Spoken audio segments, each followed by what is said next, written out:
Well, Tia's adoption story is a very usual one and a very unusual one. She was adopted from Rwanda. We adopted her when she was a year old. But the cool thing is she still has family in Rwanda. When she was born, her mom died right at birth. And her grandma tried to take care of her and couldn't take care of her. And she was severely malnourished twice. And so she had to go to the hospital, and grandma had to leave her there because she just couldn't take care of her. So through a series of medical missionaries and friends of a friend, we heard about Tia needing to be adopted, and we couldn't have any more kids. And so we thought, you know what? I think this is the one that God has for us. We had wanted to adopt for a long time, and you know, all of us have needs and we have wants. And Tia was this baby who was, you know, all the way across the world in Africa, and we were this family who was wanting a baby, and how God just puts your stories together and puts people together.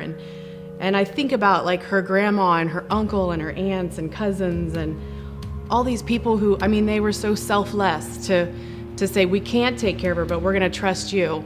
Her grandma and her great uncle asked two things of us. One was that she would be educated, which she is, right?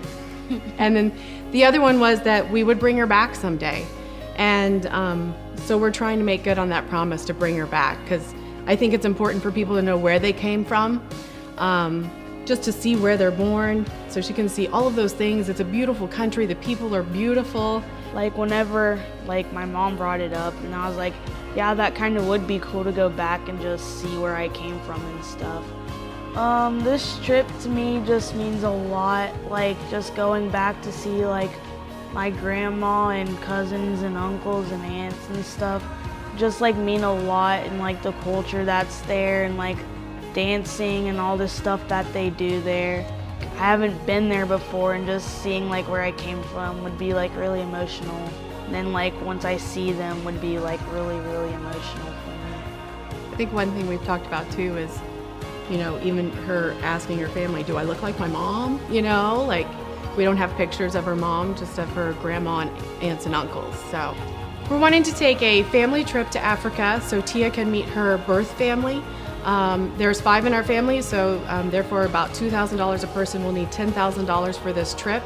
We'd like to spend a week or two over there so she can just spend time with them and visit her place of birth and get to know the people who raised her, and just kind of see the country and where she really came from.